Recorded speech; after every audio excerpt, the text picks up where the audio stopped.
1970s, during the dictatorship of former President Ferdinand Marcos, Dave De Vera, who was still a child at that time, so he's really fairly young, witnessed his father, Julian, fight one of the biggest legal battles of his life as a human rights lawyer. Except for what you've read from your history books, because you're very young, very few of you know that the kind of persecution that was suffered by political activists, writers, and human rights lawyers during the time of Marcos. People who publicly opposed the dictatorship were usually thrown in prison or were simply disappeared.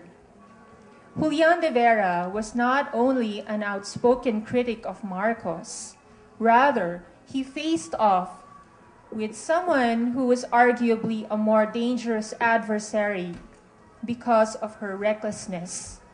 I'm referring to Marcos's wife, Imelda. At the height of her husband's power, Imelda Marcos came upon the home of the Ikalahan community up in Nueva Vizcaya. Consisting of 16,000 hectares of forested, verdant land, it was a place that has been described as so magnificent that it rivaled the beauty of Baguio. Imelda had the bright idea that the ancestral lands of the Ikalahan would be converted into a tourist spot and henceforth called Marcos City. Fake land titles to the Ikalahan land were drawn up in the name of bogus owners in order to seize the property from the indigenous community. In the midst of the forced relocation of their members, leaders of the Ikalahan filed a case in court to establish their claims on their ancestral domains. They approached attorney Julian De Vera and asked him to represent them. Relatives of high-ranking government officials used their connections to try to pressure the courts to dismiss the case, but in spite of such formidable odds, Julian De Vera won his case. The Ikalahan were awarded the management of their ancestral domains, and the disputed land is now known as the Kalahan Reserve. The legal victory of the Ikalahan community was the first time that an indigenous group had won a legal battle for their ancestral lands. This legal victory also became a precedent for subsequent land claims of various indigenous groups. More importantly, the struggle of the Ikalahan and the courage of Julian De Vera helped to shape the mind of his son, Dave.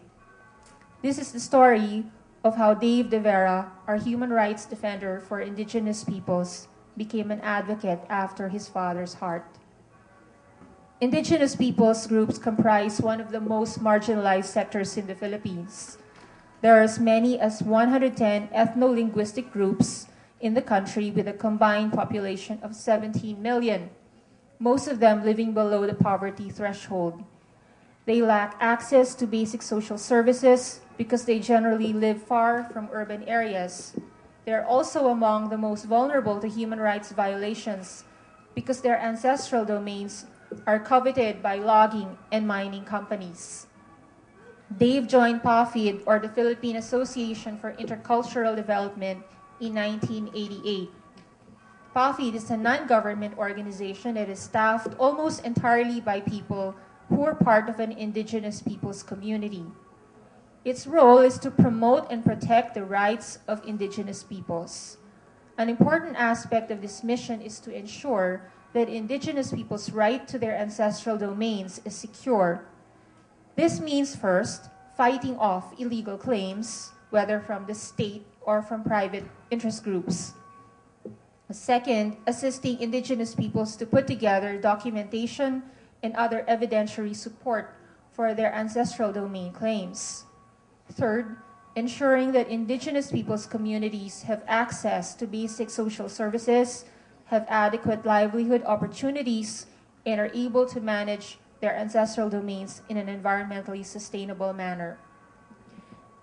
I know Dave from the time that I was working with NGOs, and I have heard many stories of him facing off with soldiers, armed groups, of mayors or politicians. In 2001, actually, he was threatened by armed men when he attempted to stop them from burning down the homes of a Tiboli community in the village of Datang in South Cotabato. He has stood at the funeral of many friends, colleagues, and members of indigenous communities who had been murdered by hired hands of politicians and private companies. But the assault on indigenous peoples is not always physical. It could take other forms, specifically discrimination. Pangkalahat ng pananaw ng mga Pilipino sa mga katutubo ay backward, medyo hindi developed, primitive, mahina, at saka kakaiba. Yun ang pangkabuang pananaw ng ordinaryong Pilipino sa mga katutubo. Yung pinaka-ordinaryong Pilipino nag-exercise ng discrimination. Napapansin mo, no? Kapag maitim ka, anong tawag sa'yo? Baluga. Bata ka pa lang, di ba? Sinasabi baluga ka. Referring to the Aitaw Negrito of Central Luzon, no? Halimbawa lang, no, doon sa Nueva Vizcaya, kapag minalas ka, halimbawa, may mga nagsusugal pag minalas, pag masama lagi yung bagsak ng baraha, ang kanilang derisive term, sasabihin nila, ay kalanguya. Kalanguya, ang kalanguya ay pangalan ng katutubo. Doon sa Zamboanga, pag yung bata mahina sa klase, ang tawag sa kanilang maestra, sinubanon kang bata.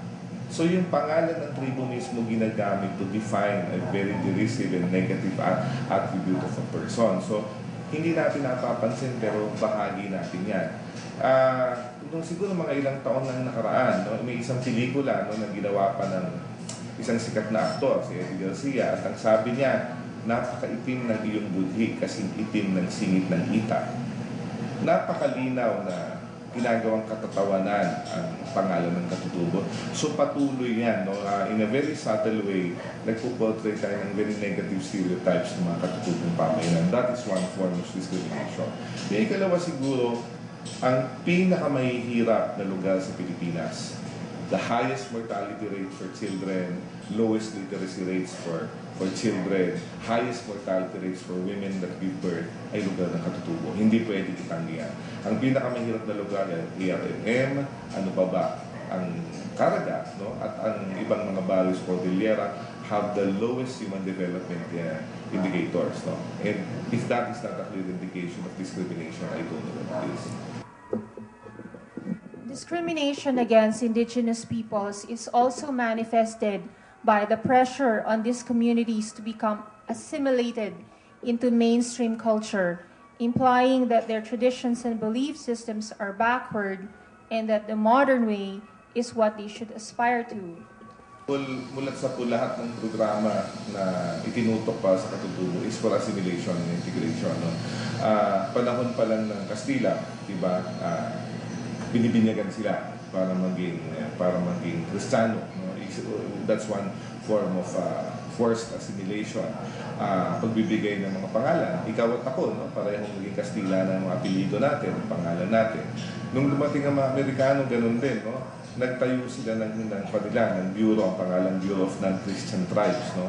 By the very title alone, parang pinapalabas nila, kailangang i-inventaryo at ipunin lahat ng hindi Kristiyano at gawing Kristiyano at ilagay nga sila sa mga non-Christian reservations. Kung tayo ay naging ganap na republika na, ganun din. Ang ating unang itinayong opisina para sa kanila ay tinatawag na CNI or Commission on National Integration. By the very definition alone of the title of the office, ang pakay niya ay hindi respetuhin yung kultura ng katutubo ng i-integrate siya sa mainstream.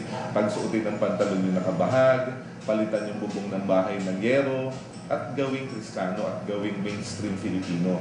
Pagdating naman ng panahon ni Marcos, ganun din, walang naiba, no? Yung panamin, ang plano rin ay ipasok sa mainstream, i-integrate. Hindi nagbabago ang programa, no? Laging gano'n na gawin silang bahagi ng ating lipunan at mawala yung kanilang kakaibang kultura.